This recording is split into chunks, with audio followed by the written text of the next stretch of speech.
수요 예배 가운데 하나님 앞에 말씀을 시간 더 상고하거니와 이제 몇 주째에 걸쳐서 오늘 본문의 말씀을 가지면서 계속적으로 말씀을 강론하게 되는데 참 말씀이 너무나도 중요하기 때문에 그래요.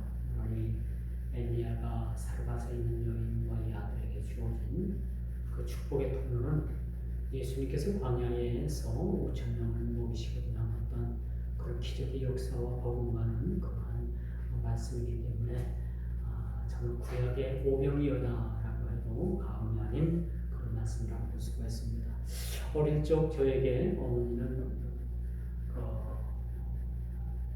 옛날엔 성방이라 했죠. 성방 가게방을. 그래서 거기 가면 막걸리도 팔고 과자도 팔고 온갖 것들을 동네에서 마을에서 그렇게 팝니다. 이제 그 이후에 발전된 것이 마을 끝판장이고 그 이전에는 개인이 운영을 하는 가게 성방이라고 했어요. 성방. 거기서 이제 막걸리를 그렇게 사오라고 주전자를 큰 걸 줍니다. 그러면 거기다가 막걸리를 그렇게 4리터짜리인가요? 그걸 들고 가서 막걸리를 사오라.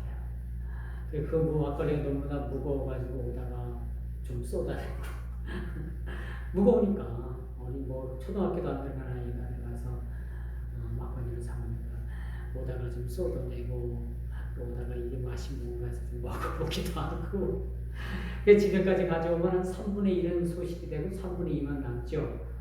근데 어머니는 그걸 다 알아요. 아는데도 그걸 가지고 밀가루를 이렇게 해가지고 그 밀가루에다가 그 막걸리를 제가 이제 가져온 막걸리를 막 이렇게 섞어가지고 아래 부분은 그 밀가루가 부풀어가지고 부풀면 그걸 빵을 만들어가지고 아주 빵을 만들어가지고 어떨 때는 팥고물을 넣은 빵도 있고 어떨 때는 어머니가 바쁘면 그냥 빵만 그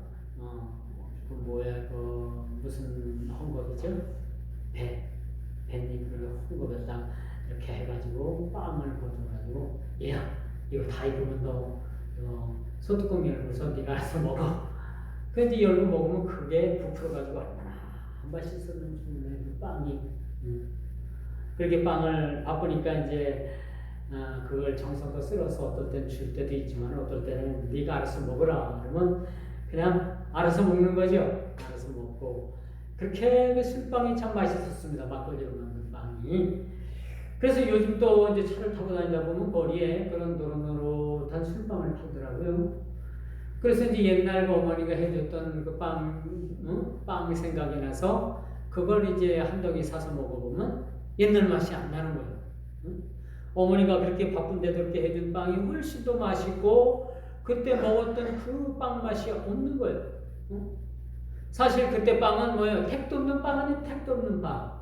요즘 빵에 비하면 택도 없어요. 택이 뭔지 알죠? 택. 새 옷을 사면은 그 상표 붙은 게 있잖아요. 상표 붙었잖아요. 그걸 택이라고 하는 거예요. 우리가 인터넷으로다가 옷을 사가지고 반품을 할 때 이걸 받아가지고 이 택 상표를 갖다가 훼손시키면 반품이 안 되잖아요. 그걸 택이라고 하죠. 택, 상표. 그러니까 옛날 어머니가 해줬던 빵과 지금의 빵은 진짜 택도 없어요. 옛날에 어머니가 해주던 빵은 택이 없어. 이렇게 택도 없지. 지금 빵에 비하면 택도 없는 겁니다. 그렇죠?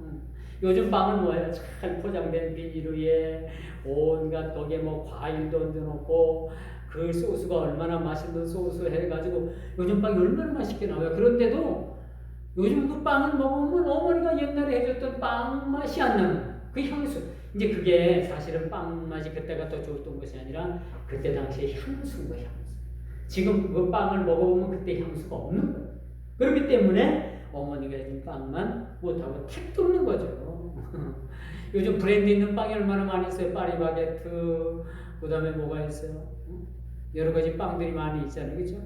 그런 빵들이 얼마나 고급스러운 빵들이 브랜드 있는 빵이 얼마나 많잖아요. 그런데도 브랜드가 있음에도 불구하고 옛날에 택도 없는 빵의 맛에 절반도 못 미치는 그런 상황 같기도 해요. 자, 하나님께서 엘리야라는 이 선지자를 통해서 사르밧 이 여인에게 빵 한 조각을 구할 것을 그렇게 부탁을 했죠. 지난주, 저지난주 제가 계속적으로 이 말씀을 반복합니다.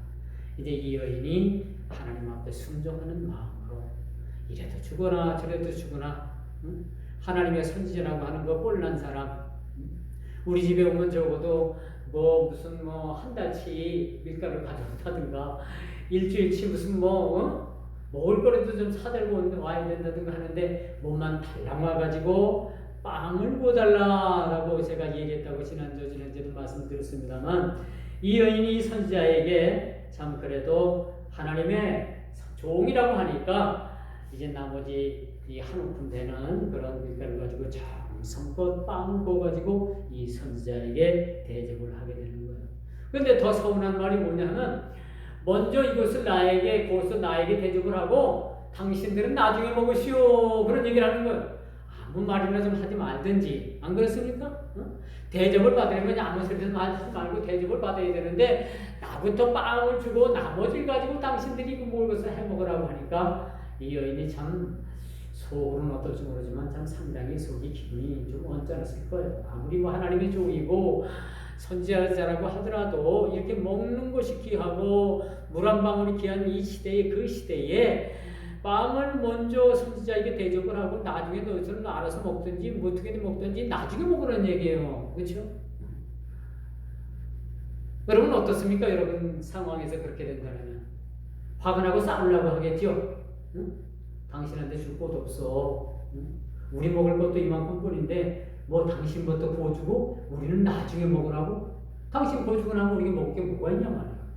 그렇게 항변을 하고 또 싸움을 걸어오고 대판 싸움이 일어났을 수도 있을 거예요. 하나님의 사람 엘리야가 사르밧 이 여인에게 부탁한 이 빵도 사실은 이게 의미 있는 빵은 아니겠죠. 어떤 맛있는 빵이고 빵의 맛을 의미하는 것이 아니라 한마디로 말해서 고난의 빵이었던 거, 고난의 빵. 이 고난의 빵을 이런 식으로 구워달라고 하고 당신들은 나중에 먹으라고 하면은 기분이 여러분 영 언짢은 거 아닙니까? 근데 오늘 13절에 보니까 그런 말씀이 나와요. 가서 내 말대로 하라는 얘기. 가서 내 말대로 하라라고 그래요. 더더군다나 기분이 안 좋은 것은 이 여인이 듣든지 아니 듣든지 가서 내 말대로 하라는 얘기, 명령을 하는 거예요. 기분 나쁘죠? 내가 당연히 할 일도 내가 해야 되는데 누가 나를 시킨단 말이야, 그 일을 하라고. 그럼 하려고 하다가도 기분 나빠가지고 안 해요, 안 해. 모처럼 청소 좀 하려고 빗자루 들고 막 갖다 놓고 하려고 딱 하는데 청소 좀 해? 에이 들어서 기분 나빠서 안 해. 다 팽개치고 안 하잖아요. 이 사람의 심리가 바로 그런 거예요. 근데 오늘 하나님의 선지자인 이 엘리야가 이 사르밧 여인에게 뭐라고 말을 하냐 하면은 가서 내 말대로 하라는 얘기예요. 가서 내 말대로 하라. 그렇게 얘기해요. 사람이 여러분 좋을 때는 그냥 다 묻어 넘어가지만은 사람이 좀 기분이 언짢다든가 조금 그러면은 그게 하나의 뭐가 돼요? 트집거리가 되는 거예요, 사실. 싸움거리가 되는 거죠. 그렇지 않겠어요? 근데 오늘 엘리야의 말투는 영 사르밧의 이 여인에게 있어서는 말투가 좀 거슬리기도 하겠지만은 이 여인의 모습을 보십시오. 어디 말 한마디 거슬리는 말이 없던 것 같아요. 비록 사르밧에서 사는 이방에 있는 이방 지역에 사는 이 여인이었어요. 이 여인이 처음부터 예수를 믿는지 안 믿는지 본문에 나와 있지는 않지만은 그래도 하나님의 말씀에 순종하고 하나님의 그 존재를 두려워했던 여인이 아닌가 하는 생각을 할 수가 있죠. 왜? 이것은 가서 내 맘대로 하라라고 했을 때 이 여인은 이제 그 통에 있는 가루를 정성껏 털어가지고 한 점밖에 안 되지만은 그 가루를 갖다가 빵을 만들어가지고 하나님의 사람 이 엘리야에게 극진하게 대접을 하게 된다는 사실을 우리가 보게 됩니다. 여러분 같으면 그렇게 하겠어요? 저 같으면 그렇게 할 수 있겠다고 생각을 합니까? 저는 그렇게 생각할 것 같아요. 아이고, 나 먹고 죽을 것도 없는데 당신한테 줄 수가 없어. 그렇게 얘기할 수도 있을 것 같아요. 여러분 상황이 급박하면 그래요, 그렇죠? 여러분들도 안 그렇습니까? 제가 여러분들이 이제 집안에 그 쌀이 한 옷밖에 없는데 다 떨어져서 이거 먹고 죽어야 돼요. 자식하고 이거 먹고 마지막 식사를 하고 죽어야 되는 제가 가서 여러분 집에 딱 들어가가지고 오히려 아이가 아니라 권사님 집사님들 그 통에 뭐가 있어? 쌀 한 국밖에 없어. 그거 나를 위해서 밥을 지어서 내가 먹게 해. 내가 먹었으면 좋겠는데 그렇게 하세요. 여러분 할 수 있겠어요? 할 수 있죠? 아니 솔직히 얘기해봐요. 할 수 있죠? 아니면 누가 먹고 죽거나 죽는 거니까 하나님의 사람이 와서 부탁을 할 때 먹고 죽게끔 그냥 여러분들이 할 수 있을 것 같아요. 근데 반면에 그런 생각도 들 거예요. 아니 왜 한 옷밖에 없는 내 집에 와가지고 왜 내 집에 와서 이렇게 민폐를 끼치느냐고 못 해준다고. 반면에 그렇게 할 사람도 있을 거예요 사실은. 그러나 여기 앉아 계시는 여러분들 절대 그런 분들이 없으리라고 믿습니다. 왜 그러냐면 오늘 본문에 나오는 말씀을 보게 되면 이 사르밧의 이 여인이 이렇게 하나님 앞에 순종하는 마음, 순종하는 그런 자세를 가졌을 때 어떤 일이 일어나느냐.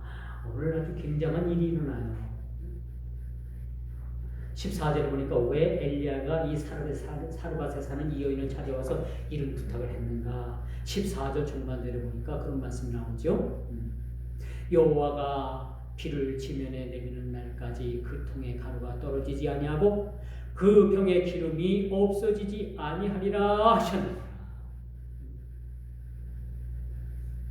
왜 이 여인에게 찾아왔던가?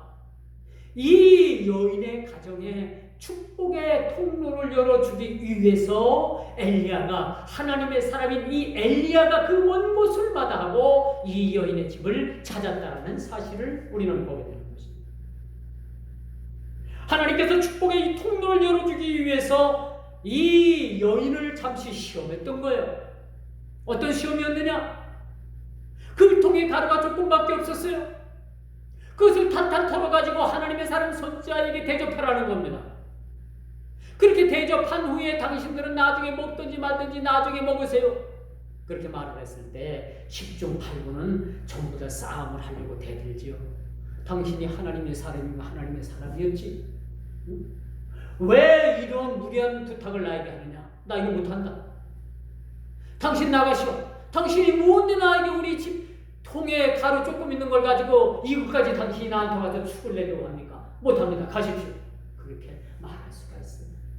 여기 오늘 본문에 보니까 이 사르밧의 이 여인은 참 마음에 큰 시험이었지만 이것을 뛰어넘고 하나님의 사람을 극진하게 대접한 결과 어떤 상황이 벌어졌느냐. 그 통에 가루가 끊이지 아니했고 기름병에 기름이 어떻게 됐어요? 기름병에 기름이 끊이지 아니하리라 라고 하나님의 말씀을 선포하게 됩니다. 그렇게 하나님 앞에 순종했을 때 하나님의 말씀이 이 여인의 가정에 임하셔서 언제 끝날지도 못할 이 가뭄, 비 한 방울 내리지 않는 이 가뭄에 그때까지 통의 가루와 기름의 병의 기름이 끊어지지 않는 축복이, 그 축복의 통로가 열려지게 됐다는 사실을 보게 됩니다. 할렐루야. 이쯤 되면 여러분들에게 박수가 나와야 되겠죠. 박수가 여러분, 신앙인은 극심한 상황에 처해질 때 그 사람의 내면을 알 수가 있어요. 좋을 때는 사람들의 그 내면이 드러나지 않는데 어떤 상황에 휘말리고 어떤 극한 상황에 휘말리고 어려움을 겪고 있는 그 사람의 내면의 삶이 다 드러납니다. 제가 시골에 있을 때 목요일에 기독교식으로 장례를 치러주지 않았다고 해가지고 김모신 무슨 남자 집사가 주일날만 되면은 교회 앞을 지나가면서 내려갔다 올라갔다면서 그 교회 여전사님의 이름을 부르고 별상욕을 다 합니다. 근데 그 앉아서 예배 드릴 때, 예배를 드리는데 하나님 말씀, 설교 말씀이 들어와요? 안 들어오잖아요. 그 사람이 올라갔다 내려갔다 하면서 교회 욕을 하고 그 교회 여전사님 욕을 하니까 뭐 예배가 돼야 말이죠. 그렇게 시험을 받아서 그 양반이 그렇게 시험을 받아서 교회도 나오지 않고 그렇게 목회자 욕을 하고 그런데 어느 날 그 큰아들이 둘째 아들이 군대 갔다 휴가 갔다 와가지고 집에 왔는데 그 도로를 걷다가 차가 그 아들을 그냥 팍 받아가지고 현장에서 즉사를.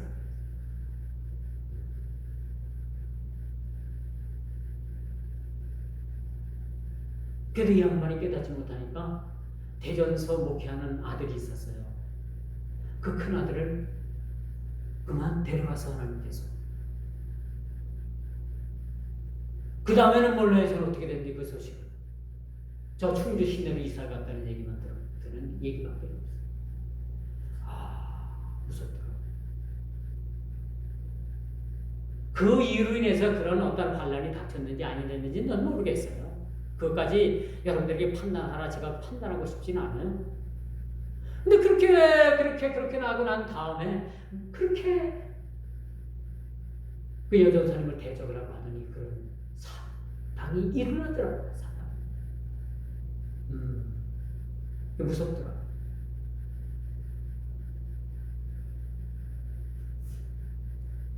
그래서 여러분 마지막 때가 되면 믿는 모양이 있더라도 가을에 낙엽 떨어져도 풍낙엽 떨어져도 우수수 떨어지는 일들이 이제 마지막 때에 일어나게 돼요. 사고를 하게 하고 서로 반목하게 하고 서로 싸우게 하고 이런 일들이 이제 비일비재하게 된다는 말씀이죠.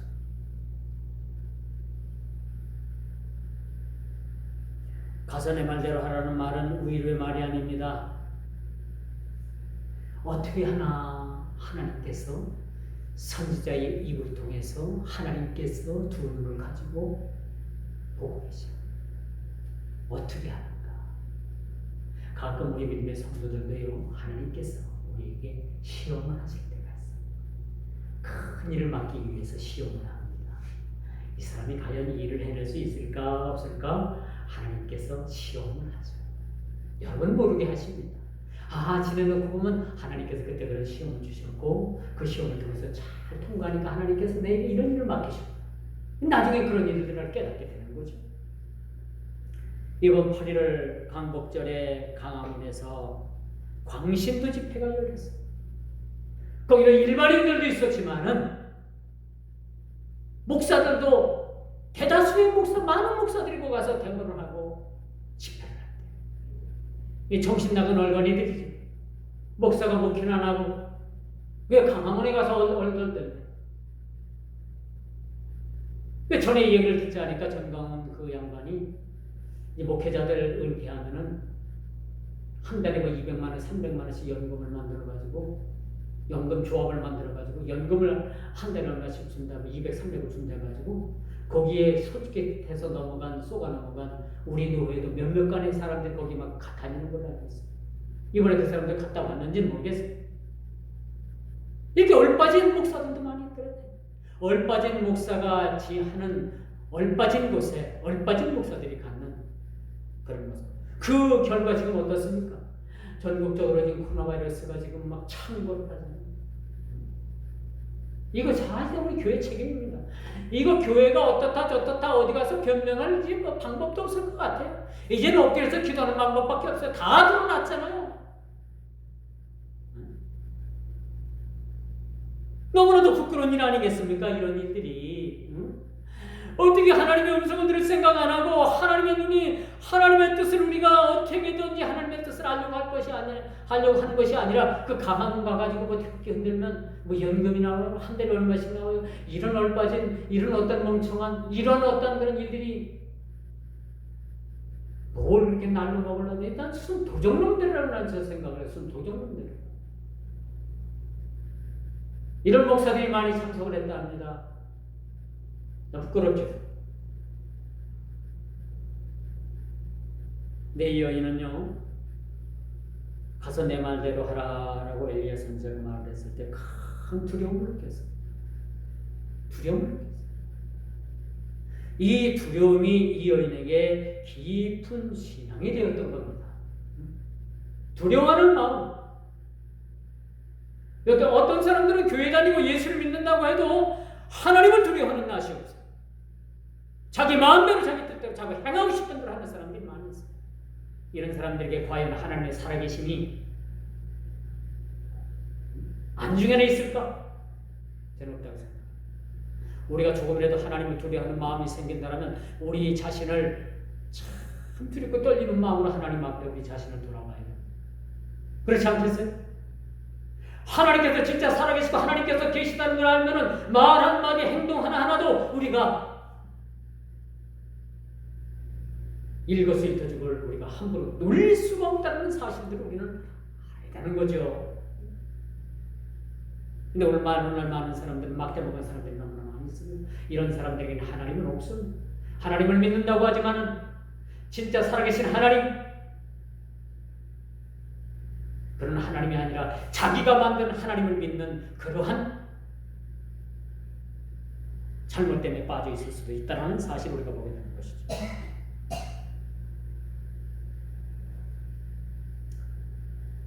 이 여인의 두려움은 불확실한 장래에 대한 불안으로서 부정적이고 극복되어야 될 어떤 것이었습니다. 장래 일들, 아들도 있고 자신도 있을 뿐만 아니라 자기 집에 또 하나님의 선지자라고 한 엘리야라는 사람이 와가지고 지금 뭐 하숙비를 내요, 집값 방값을 내요, 와서 뭐든지 달래기만 하는 것밖에 더 있겠습니까? 뭐 순수하게 달라겠어요? 내 말대로 하라. 통에 있는 거, 한우금 있는 거 내가 다 안다. 그거 나를 위해서 빵을 거라. 그걸 나에게 먼저 먹게 하라. 그리고 후에 너희들이 먹어라. 그렇게 얘기를 합니다. 이 여인에게 두려움은 바로 그런 것이었습니다. 이제 가루통에 가루가 없다는, 기름병에 기름이 없다는 이런 두려움이 올라오게 됩니다. 결국은 이런 두려움을 신앙으로 극복하게 만드는 단계를 엘리야를 통해서 하나님께서는 이 여인에게 신앙심을 불어 넣어주기 시작을 합니다. 그리고 엘리야가 곧바로 뭐라고 말을 합니까? 곧바로 오늘 보면 14절 예언을 하잖아요. 가루통에 가루가 떨어지지 아니하고 그 병의 기름이 없어지지 아니하리라 하셨느니라. 아직 되어진 일은 아니에요. 그런데 이 말씀이 이루어집니다. 가뭄이 끝날 때까지, 이스라엘에 3년 6개월 동안 비가 내리지 않는 그 가뭄이 끝날 때까지 이 여인의 가루통에는 가루가 끓이지 아니하고 기름병에는 기름이 끓이지 아니하라는 이 하나님의 축복의 통로가 확 열려버리게 된 거예요. 이게 믿음입니다. 이게 하나님을 통해서 선지자를 대접한 하나님의 그 사르밧에 있는 여인에게 주어지는 하나님의 축복의 내용물이라는 사실들을 우리가 보게 되는 것이죠. 끊이지 않는다. 신약으로 넘어와서 광야에 예수님께서 7,000명, 8,000명, 막 12,000명, 뭐 여인과 어린아이와 노인을 따지만 한 12,000명 이상이 먹었을 그러한 음식을 그렇게 끊임없이 만들어 내게 됐다는 사실을 우리가 보게 됩니다. 여기서 선지자는 두말하지 않고 가서 내 말대로 하라라는 명령을 내릴 수 있었다는 것은 이미 엘리야에게는 하나님께서 이 여인의 집에 그런 물질의 축복의 통로를 열어주실 것을 이미 영적으로 보았기 때문에 엘리야는 자신있게 가서 내 말대로 하라라는 명령을 내릴 수가 있었다.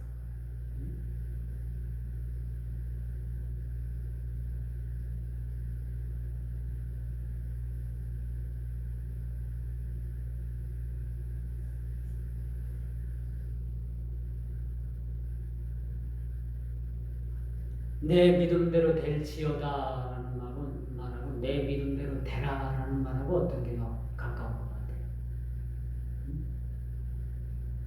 내 믿음대로 되라 라는 것이 더 확실한 그런 현실성 있는 말 아닙니까? 그렇죠?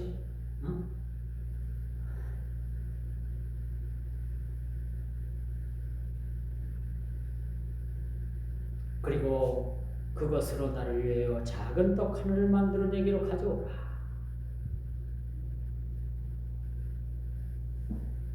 이것은 기적을 일으키는 원동력의 힘이 오늘 본문을 통해서 하나님께서 내려주신다는 확신을 하나님의 사람을 가지고 있었다. 믿음은 뭡니까? 확신하는 일에 거하는 거예요. 믿음은 뜬구름 잡으러 다니는 것이 믿음이 아니라 믿음은 확신하는 일에 거하는 겁니다. 주실 것을 믿고 그릇을 준비하는 거예요. 주실 것을 믿고 가루통을 준비하고 주실 것을 믿고 기름병을 준비하는 것이 바로 믿음입니다. 그렇지 않겠어요? 막연하게 그렇게 해주셨으면 좋겠습니다 아니라 확실하게 주실 것을 믿고 준비하는 것, 이게 바로 믿음이죠. 세 번째, 그 후에 너와 내 아들을 위해서 만들라. 자꾸 반복되는 이야기 같지만은 이 말씀 여러분들이 곱씹으세요. 보세요. 하나님의 일에는 잘 들어보세요. 졸지 마시고 하나님의 일은 먼저 해야 될 일이 있고 나중 해야 될 일이 있다는 거야. 그것이 오늘 본문에 드러나죠. 그 후에 너와 내 아들을 위해서 떡 한 적을 만들어 먹으라. 먼저 누구에게 하고? 먼저 하나님의 사람 엘리야에게 대접을 하고. 이것이 바로 우리 신앙의 차선이 무엇이고 우선이 무엇인가를 우리들에게 가르쳐주는 겁니다. 우리 모든 이 거룩한 공동체에 이런 멍에를 함께 매는 사람들이에요. 빵 한 조개 하기의 순서가 선지자가 먼저라는 사실 우리가 이해하지 잘 못하겠지만 하나님의 순서는 바로 여기에 있었던 겁니다. 하나님의 순서. 저희가 10월서 이제 교회를 짓는데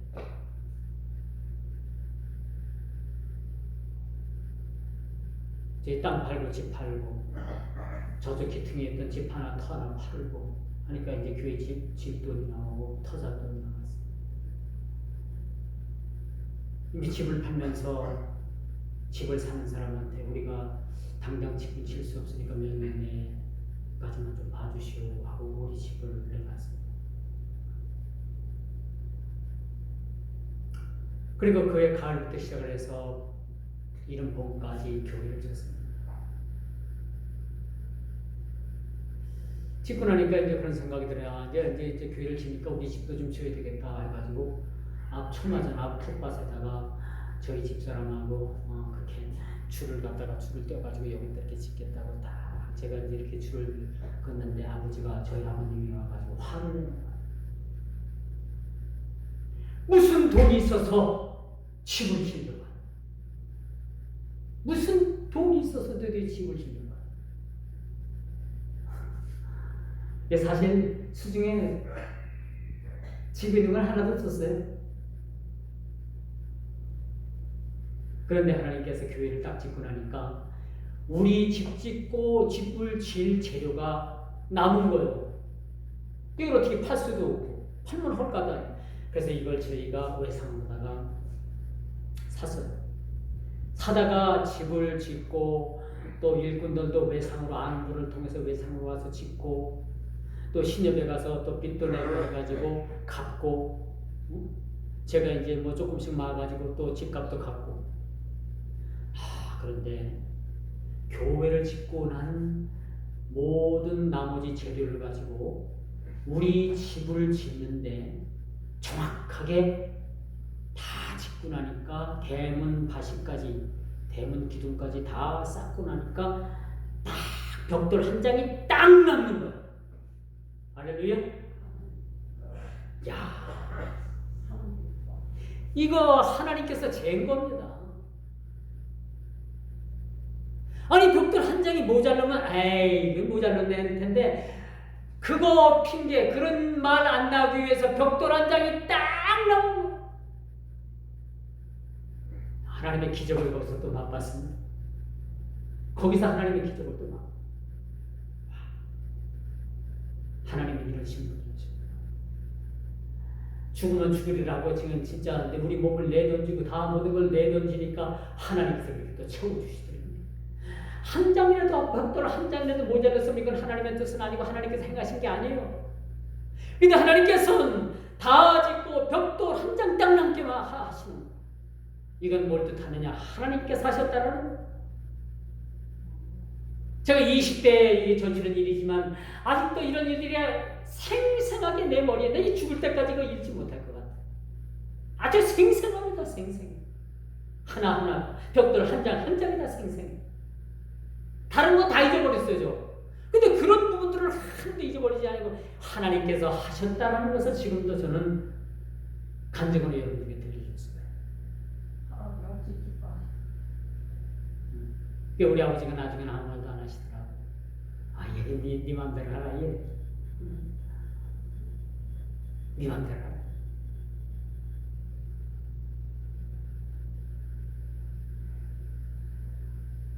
이제 말씀의 결론을 내질게요. 하나님의 보상은 이 선지자를 통해서 보상해 주는 거예요.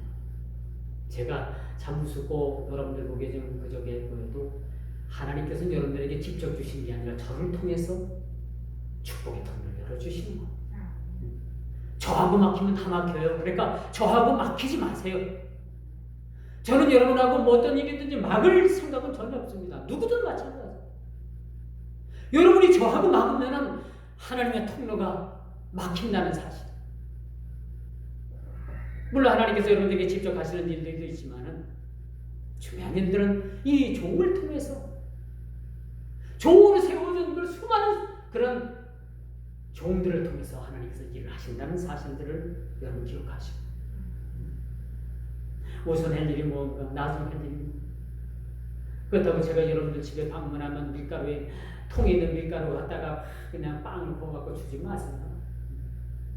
그런 의미는 아니에요. 그렇게 대접했다, 그런 과정을 얘기해 주는 거지.